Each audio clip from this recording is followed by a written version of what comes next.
Greetings, my magnificent ones. Welcome to Tea with Sue. I'm Sue, your magnificence mentor.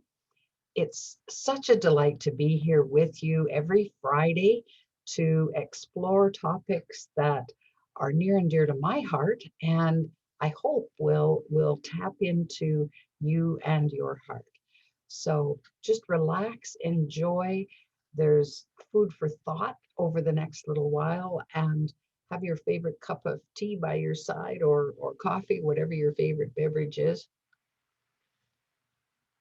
and we'll dive in. Last week, I talked about the 4 inner power tools that we all have in abundance to help us get through life. So just to recap quickly, they were faith, hope, courage, and determination. So as I was mulling over what I was going to talk about today, I realized that there's a 5th power tool. It's probably the most powerful and the most important one. Any guesses? Well, it's love. That's the most important power tool that we have at our disposal.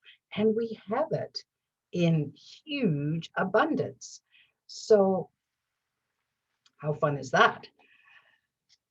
So today I wanted to ask you, where do you hang out predominantly?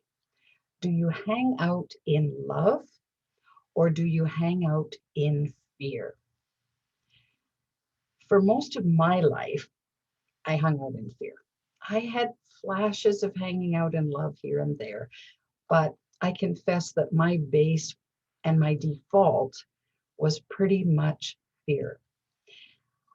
Now, I was in denial about that fear for a long time because I suspected that if I allowed myself to feel how fearful I really was, it would have stopped me in my tracks. I wouldn't have been able to carry on. And fair game. So I did what I suspect everybody else does. I just got through life the best I could. And every once in a while, challenged myself to overcome a fear as a growth step. When I got into personal growth in my 20s, I began to become more aware of how fearful I really was, and that I needed to challenge myself to move beyond that fear. So let me give you an example of how this worked in my life. When I was 17, my mom died very suddenly.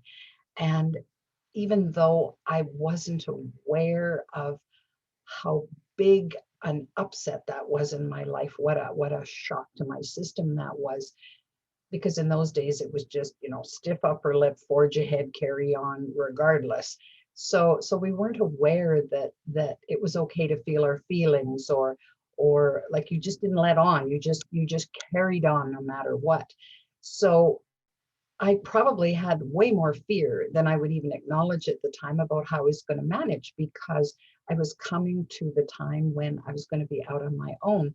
And in those days, when you hit 18, you were pretty much out on your own. And if you went off to school, well, then you had that time, but you were away from home. And because I didn't go on to university, I thought, well, the only thing left for me is to get a job.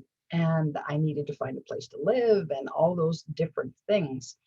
And of course, I was lonely and I was needing help, and I didn't quite know where to turn, even though I was surrounded by family that if I reached out, they would help. Um, I didn't, because I was independent now. I'm 18. I can manage on my own and so on. I was just a baby, didn't know much, but anyway, I did the best I could. Well, at that time, I was so starved for someone to see me and to regard me, that literally the first young man that came into my life who saw in me what I couldn't see and accept in myself was hugely attractive. And what did I do? Well, we got married. I got married at a very young age, and he became my family, and his family became my family. And there I had kind of a little secure base. Well, that moving into a marriage because I was fearful that I wasn't worth anything is not really a good reason to move into a marriage, because very quickly my insecurities about myself and his insecurities about himself just overshadowed any of the feelings that we had for one another. And it didn't work.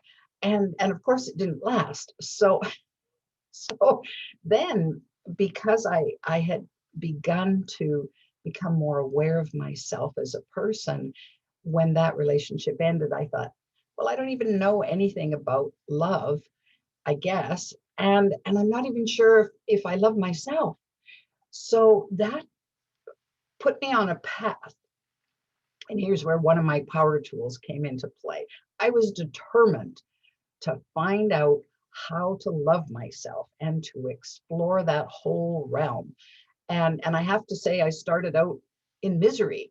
So I'm journaling because my marriage has fallen apart. I'm feeling like a failure. I don't know where I'm going in life. I can't figure life out. And it was scary, and it felt hard. So I journaled. I wrote and I wrote, and every day I'd have this big sob story. It was like the world's biggest soap opera on paper. And eventually I'd see a clear spot. It was kind of like Dear Abby was giving me a little advice. And so I'd tune in and I'd listen and I'd go, oh, okay. So there was a brief moment of light, at that end of that long, dark tunnel. And then it got brighter, and then it got brighter, and then it got brighter. And eventually I learned to love myself. I learned to have a high regard for myself. Well, let's face it, how in the world can we love other people if we don't even love ourselves?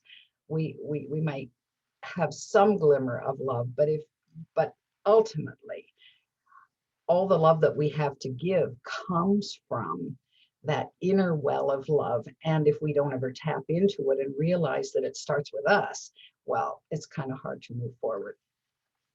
So that's just an example of the process for me. And I've continued on that path, and I've continued to discover that there are still things that I fear, and I, at different stages of life, that I needed to work through and begin to set aside.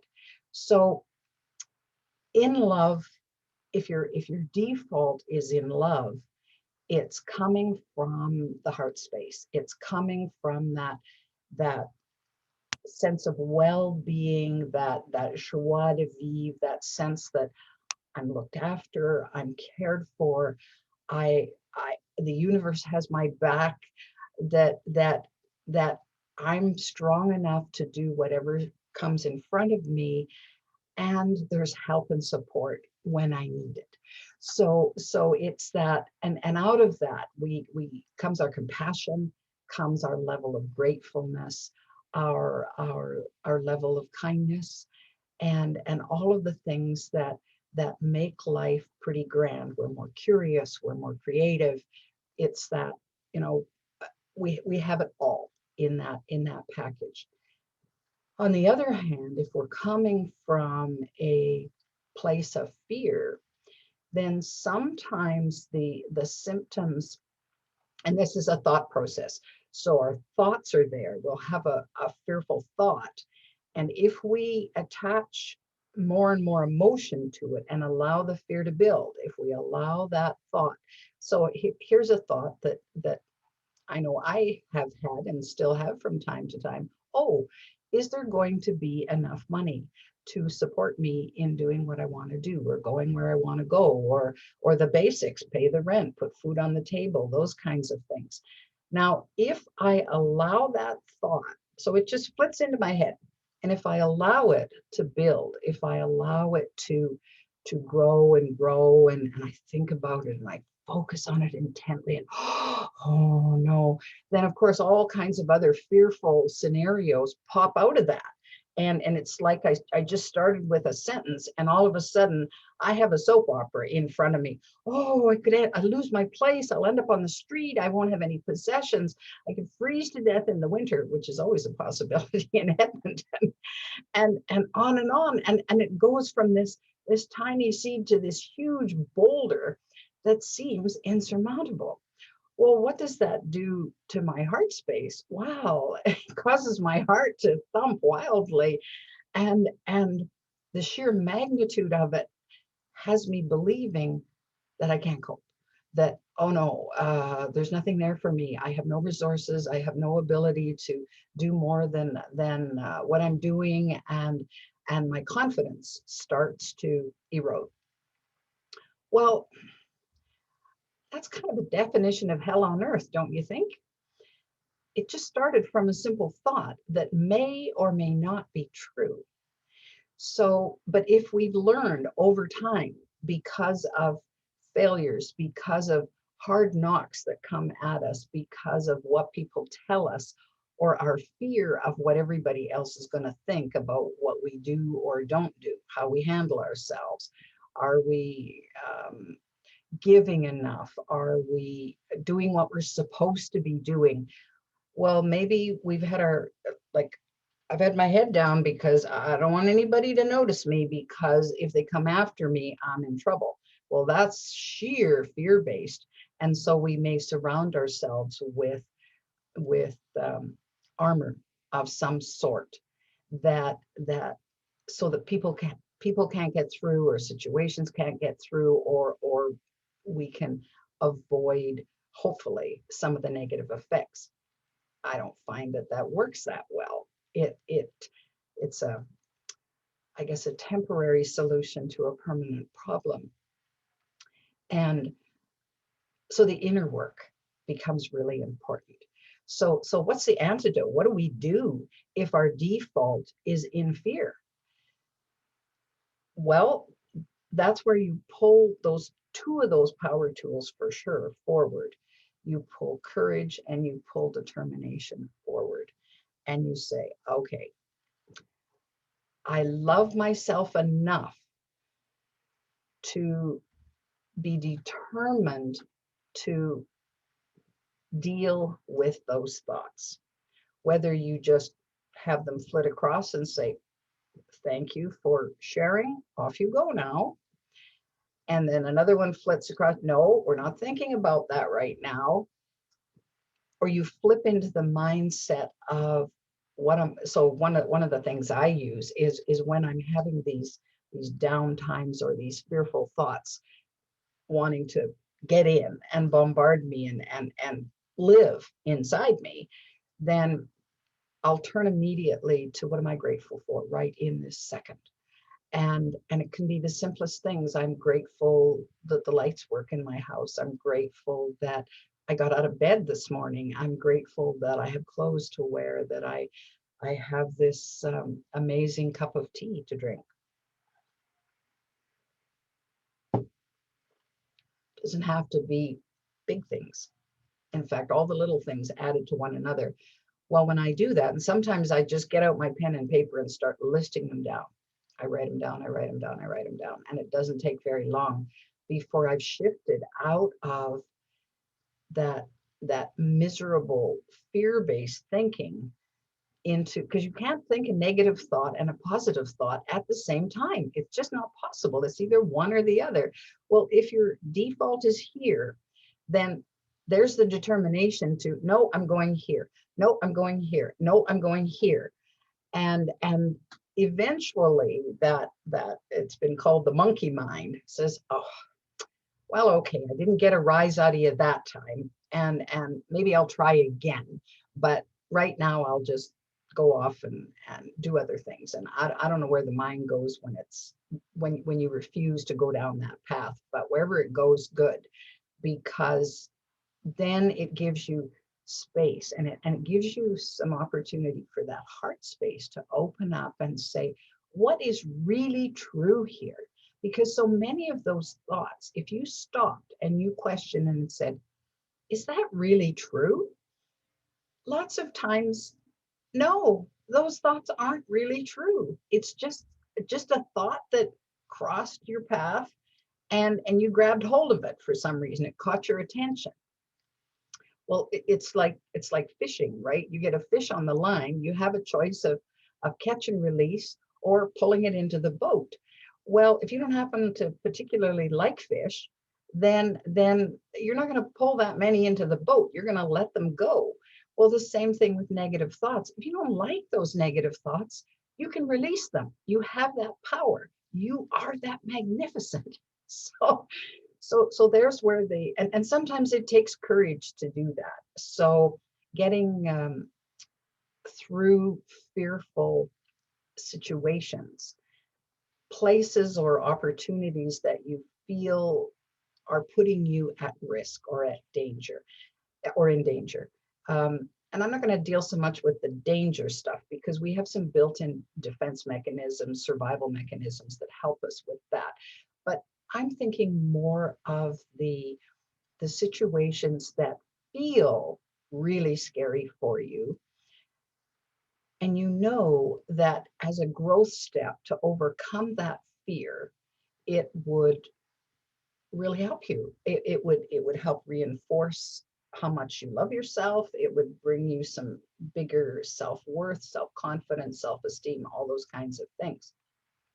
So for me, at one point, um, I challenged myself. I'd always been fascinated by people who did stand-up comedy.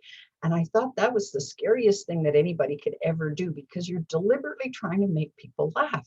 And what if they don't laugh?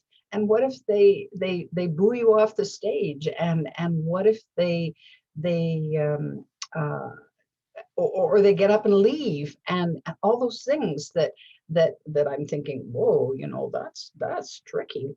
And so I've been thinking about this for a while, and as life happens, I ended up having an opportunity to actually enroll in a stand-up comedy course where they would teach you how to do stand-up comedy. And I thought, oh, well, I could do a class. I love going to class. I love learning new things. What I didn't know, because I missed the first class, was the goal was to do 5 minutes at Yuk Yuk's on amateur night at the end of the class. Well, when I found that out on the second class, my interest in the class kind of went off and was replaced by sheer terror. And of course, I could have quit the class at any time, but there was something in me that said, Sue, this is a growth step for you. And I was determined to do it. Well, I had to really call on that determination a lot, and I had to call on some faith too, because for several classes I couldn't do it. I'd get up in front of people and in front of my classmates, and nobody would laugh. And I'm going, oh, I don't get this. I haven't. It's not working. And I failed and I failed and I failed, and I'm going, oh man, this is really testing my determination. But I was just stubborn enough. I thought I'm going to see it through. And so of course the day of the comedy class comes, when or the actual performance comes, an amateur night, and my courage had to had to rise right to the top because I'm just vibrating. I don't even know how I drove myself there. But it was interesting that because of my determination to get this, something opened up in my mind and I instantly understood how this worked, what it was they were trying to tell me. And before then, I didn't get it. And when that opened up, then I could see how I could do this with a certain degree of success. So I'm second up at the comedy club, and I get up there, and you have 5 minutes now. When the green light goes on, you have to get, or the red light or whatever light it was, you have to get off the stage, you're finished. And much to my surprise and delight, people laughed at my little routine. And I'm going, whoa, they liked it, and they liked me up there, and I loved being up there. It was very fun to do. So, but the best part, but the absolute best part beyond the applause was the fact that conquering that fear made it so that no other fears seemed as big anymore. So it was a huge step forward, and I honored the love that I had for myself in opening to that experience. And believe me, it was a lot less dangerous than bungee jumping, which I'm pretty sure is a fear I'm never going to conquer. So anyway, so what can you do? So I really challenge you this week to pay attention to your default. Where are you hanging out mostly? If you have so anger and resentment and bitterness and frustration, all of that comes from a fear base in some way, shape, or form. So if that's your default and you don't like it, then it's to draw on your determination to say, how can I turn this around? Meditation can help. 5 or 10 minutes of just peaceful, nice music and focusing on a candle burning or focusing on your breath. There's lots of YouTube videos and audios that you can get that will take you through some very peaceful things to calm those fears and give yourself a little holiday away from that default. And then gradually, if you're determined, you have all the tools you need to switch over into, well, what would it be like to feel happy? What would it be like to feel joy on a moment by moment basis? What would happen if I smiled more? What would happen if I found something amusing in all kinds of things, and particularly in myself? I laugh at myself all the time. I'm endlessly amused by some of my antics from time to time. So well, if we're not laughing, then maybe we're crying. Now, crying can be a huge good release, and then laughter just kind of like the icing on the cake. So have fun with checking in with your thoughts, your feelings, your heart, and just see how much more you can access in life by really embracing love. Comes from inside. You know you can do it. I know you can do it because you're magnificent. If you like my videos, please hit that like button and the subscribe button. If you know others that could benefit from this, please share. If you have a question or you want to leave a comment, then there's a space below to do that. In the meantime, have a glorious weekend, my magnificent friends. I look forward to chatting with you on Tea with Sue next week.